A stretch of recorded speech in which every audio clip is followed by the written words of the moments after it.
Monsieur le Président, au mois de décembre dernier, vous avez pris les commandes de la présidence de l'AES et vous avez beaucoup de priorités, vous avez vraiment beaucoup de choses à faire. Et aujourd'hui, peut-on savoir un peu, 3 mois après, quelles sont vraiment les grandes priorités de votre mandat, puisque le mandat, c'est 1 an?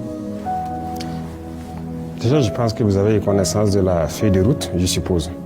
Les experts se sont réunis, se sont mis d'accord sur une feuille de route et c'est ce qu'on va essayer de dérouler.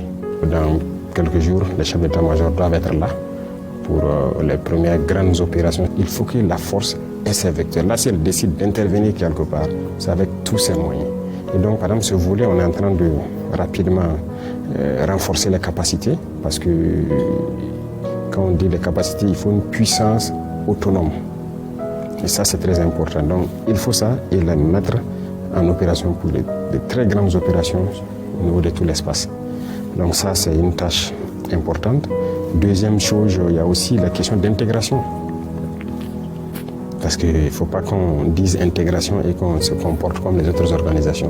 L'intégration doit être réelle. Et ça, je suis en train de préparer un texte pour qu'on mette les bouchées doubles et empêcher les tracasseries entre nos différents pays, que ce soit aux frontières ou à l'intérieur, parce qu'il ne faut pas se faire de l'illusion hypocrite des autres organisations africaines. Là. Quand on dit intégration, c'est intégration. On a beaucoup de retours aux frontières, les gens sont emmerdés. À l'intérieur des pays, même souvent, les gens sont emmerdés. Donc ça, moi j'ai réfléchi à un mécanisme pour qu'on mette fin à ça. Et il faut que les forces des 3 pays soient ensemble dans tous les pays. Dans les ambassades, dans les frontières, on va faire ce mécanisme.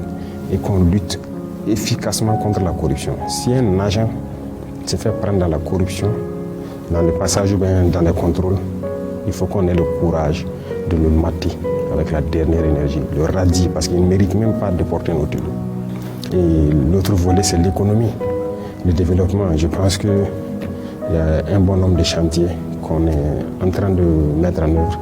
Et ça, c'est une bataille, parce que c'est l'économie qui tient le monde. Et là aussi, nous avons un gros challenge qu'on va relever sur le plateau de Dieu. Excellence, le 12 mars dernier, le Parlement européen a adopté une résolution pour la libération de l'ex-président Mohamed Bazoum. Vous avez déjà produit un communiqué. Est-ce qu'il s'agit d'une ingérence dans les affaires de la Confédération? Forcément une ingérence. Le Niger appartient à l'Union européenne. Ils n'ont qu'à rester tranquilles chez eux. Est-ce que nous, on s'est déjà ingéré dans leurs affaires? Bazoum, il est nigérien, ou il est de l'Union européenne? Qu'ils nous disent. Si c'est un agent qu'ils avaient placé, qui n'est pas nigérien, qui est venu pour une mission, ils n'ont qu'à nous dire. Si on va remettre leur agent, on va voir qu'est-ce qu'on va faire avant de remettre ou pas. Il faut que ça s'arrête maintenant. Que les gens arrêtent de se comporter comme si on était au temps de la colonisation. Et c'est ça aussi que nous sommes en train de décrire, de combattre avec beaucoup de dirigeants africains. Et regardez-nous. Même l'Union africaine, ça n'appartient pas aux Africains. Ils sont dictés. Ce qu'on dit de faire, ils font. On dit de faire tel communiqué, ils font. Même le bâtiment de l'Union africaine, vous savez que ce n'est pas construit par les Africains. On n'a pas honte. Et tant qu'on va montrer cette posture-là, ils vont continuer à se comporter comme ça. Parlement de l'Union européenne. Mais occupez-vous des problèmes de l'Union européenne. Les populations là-bas ne souffrent pas. Les paysans là-bas souffrent. On les voit, ils bastonnent leurs paysans dans les rues. Avec des accords bizarres, ils n'arrivent même plus à survivre. Des gens se suicident là-bas. Mais occupez-vous de vos problèmes. Luttez contre vos oligarchies qui appauvrissent vos populations. Au lieu de venir ici dire que ils n'auront plus l'énergie d'Afrique. En tout cas, si c'est de chez nous ici, là, on va se battre pour qu'il n'y ait plus rien ici. Si vous voulez, vous venez vous coopérer en bonne et due forme. Si c'est pour venir nous piller là, jamais. C'est ça, la bataille, c'est l'énergie. L'uranium, le pétrole, même notre or. C'est ça la bataille. Pendant longtemps, vous avez pillé là-bas. Et voilà, et ils sont dans le noir. Vous, vous êtes dans la lumière, vous faites tout ce que vous voulez. Mais attendez. Ok, on se prépare. Monsieur le Président, au sein de l'AES, c'est une vision commune, on parle de la même voix et ce sont des actions communes qui sont menées ensemble. Cela a été constaté à plusieurs reprises. J'aimerais juste savoir au plan diplomatique, est-ce que quelque part le bilatéral peut-il primer sur le confédéral? Alors, là-bas, il faut que peut-être on soit un peu plus tranchant pour dire que c'est vrai, c'est une confédération. Chaque pays peut développer ses relations bilatérales et tout. Mais quelque part, si ça doit avoir un impact sur la Confédération, il faut qu'on puisse freiner. Et là, ça demande de la sincérité d'abord entre nos dirigeants, de la sincérité dans nos politiques internes, pour pouvoir éviter qu'un cheval de Troie ne se glisse à travers une coopération bilatérale dans l'organisation. C'est un sujet qui est d'actualité, que nous-mêmes nous sommes en train on se concerte là-dessus. Et je pense que d'ici là, on aura une résolution très claire là-dessus pour que le bilatéral ne prime pas sur le confédéral. Excellence, l'agence d'exécution de l'AES est aussi l'un des instruments les plus attendus. Alors, qu'en est-il, où en êtes-vous avec la mise en place de cette agence? Oui, on est en train même de modifier le dédié agence d'exécution. Nous voulons que ce soit comme un bureau d'études en fait. Parce que le modèle, ce qu'on a dit dans l'AES, il faut éviter de faire ce qu'on faisait qui ne marche pas. Si vous suivez dans la feuille de route, vous allez voir qu'on n'a pas mis agent d'exécution, je pense. Il y avait dit de mettre une agent d'études parce qu'il faut encore restructurer et armer pour être une force de proposition. Voilà. En termes d'agriculture, qu'est-ce qu'on devrait faire les trois pays? Parce que ce n'est pas évident que tout le monde produise la même chose. De toute façon, même pas le même climat même. Donc, il peut y avoir des choses qui peuvent être produites dans un pays, d'autres dans l'autre, maximiser. Et après, le plus important, c'est le marché qu'on va fédérer. Je pense que c'est une meilleure formule qu'une agence d'exécution. Je sais que beaucoup d'actions sont faites. Il y a la force commune dont vous avez parlé. Mais est-ce que quelque part, Monsieur le Président, aujourd'hui, il ne serait pas temps qu'on puisse voir également au plan confédéral ce processus de dialogue doctrinal afin de désintoxiquer un peu tous ces jeunes qui sont endoctrinés alors qu'au fond, on parle de la religion. Mais ces terroristes-là ne sont pas des religieux en tant que tels. Oui, il faut un travail. Mais nous essayons nous-mêmes de communiquer beaucoup sur ça pour que les jeunes comprennent. Et quand nous montrons même les images de certaines opérations et tout, c'est pour que les jeunes comprennent qu'il n'y a pas d'avenir. Mais vous savez, le travail d'endoctrinement de l'Afrique a été profond. A été très profond. Quoi qu'on dise, il y a plein de jeunes qui rejoignent ces mouvements terroristes-là au nom de la religion. Ça, c'est une réalité indéniable. Si on passe à côté, on ne se dit pas cette vérité, on aurait échoué. Donc il faut qu'on mette même les leaders religieux aussi sur le travail. Ici, nous avons mis les gens sur un projet de discours alternatif. Et on va les corriger, on va imposer un discours. C'est ça qui doit être prêché partout. Parce que l'extrémisme est dangereux. Et c'est l'extrémisme qui amène les gens à rentrer dans ce genre de mouvement. Ils sont nombreux là-bas qui y croient.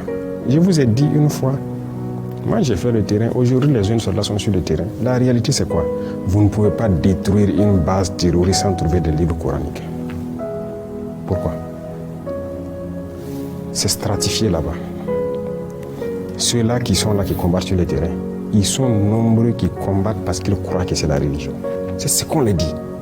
Et leurs chefs les endoctrinent pour ça. Les imams viennent un peu de partout, les faire des prêches dans la brousse là, pour les endoctriner dans le sens de la religion et faire comprendre que les autres sont des mécréants, il faut les tuer. Et c'est ça. Ils ont ces livres-là dans la brousse, ils lisent. Les autres sont des mécréants, il faut les tuer. Mais leurs chefs savent bien ce qu'ils font. Et ils sont bien couchés, bien lotis. Très souvent même, ce sont des gens qui font tout ce qui est contraire à ce que la religion même dit. Vous allez les trouver en matière d'adultère, ce sont les champions. En matière d'alcool, de drogue, ce sont les champions.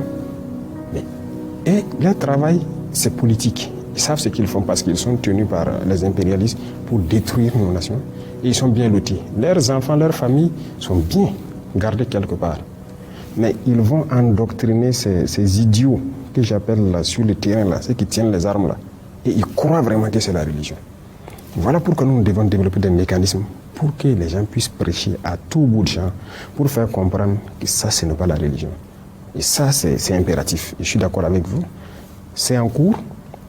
Il faut qu'on ait un document unique et que partout, on puisse prêcher la même chose. Peut-être que ça va aider certains qui sont convaincus de cette chose-là, de freiner et de ne plus aller vers ça. Parce que même dans nos villes, c'est pas rare de croiser des jeunes qui trouvent que vous n'êtes pas un croyant, vous êtes un mécréant. Et tellement vous méprise, il a même envie de vous tuer. Et il se dit dans sa tête que s'il vous tue même, il part au paradis.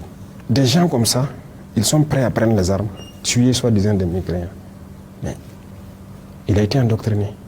Donc c'est le travail inverse qu'il faut qu'on fasse. Donc en tout cas, nous, on est en train de travailler là-dessus pour avoir un document. Et chaque fois que les gens doivent prendre la parole, prêcher et tout, ils doivent pouvoir prêcher pour désarticuler un peu leur discours. Et là, je pense que ça peut faire aussi une avancée dans le recrutement dans le groupe terroriste. Oui, Monsieur le Président, peut-être une dernière question sur ce volet avec ce qui se passe aujourd'hui au Moyen-Orient, notamment au détroit d'Ormuz. Est-ce qu'il y a des possibilités que la fermeture et la guerre, la fermeture de ce détroit et bien entendu la guerre qui s'y mène puisse avoir des conséquences sur nos économies, les économies de pays de l'AES, notamment en ce qui concerne le pétrole? Oui, forcément. Il y a déjà des conséquences. Alors, au Burkina, on essaie de continuer. Vous savez que c'est subventionné tout ce qui est essence, gasoil, gaz et tout. En fait, le prix auquel on paye, ce n'est pas le prix auquel on vend aux populations. Donc l'État subventionne. Et l'État subventionne, c'est à travers quoi? Ce sont nos propres richesses qu'on exploite là encore. C'est ça qu'on essaie aussi de garantir pour subventionner ces genres d'hydrocarbures. Il y a déjà des conséquences. Le prix du baril est monté. La ressource même se fait rare parce que les pays maintenant qui arrivent à exporter aussi ont augmenté le prix. Donc on paye beaucoup plus cher. Mais bon, nous on a essayé de contenir, de toujours maintenir les mêmes prix, que ce soit au niveau du gaz ou au niveau de l'essence. Et nous espérons que la situation se résolve. Sinon, s'il y a un coût sur l'énergie, il y a forcément un coût sur l'industrie, un coût sur les matières premières, un coût sur tout ce qui est importé, parce que le transport devient plus complexe. Donc tout augmente normalement. Mais jusque-là, nous faisons des efforts pour que les populations ne ressentent pas les effets de cette guerre. Parce que nous, malheureusement, nous ne produisons pas de pétrole, mais à l'espace confédéral, le Niger en tout cas est en exploitation. Il y a un projet d'ailleurs qu'on a mis sur la table pour voir comment est-ce qu'il ne faut pas que nous on se concentre sur notre production ici. Et en tout cas, on attend des propositions de la part du Niger qui dispose de la ressource.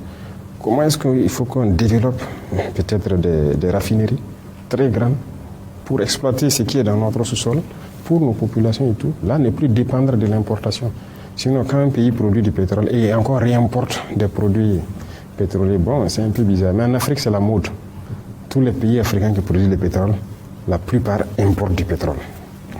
Parce qu'on exporte brut et on réimporte raffiné. L'énergie, c'est la base de tout. Hein. Même les engrais. Vous voyez que les engrais, le prix va monter parce que beaucoup étaient importés à partir de ces pays-là. Mais le prix va monter. Donc, mais on essaie de contenir toujours, sinon ça a un impact considérable sur nos économies. Ça, c'est une réalité.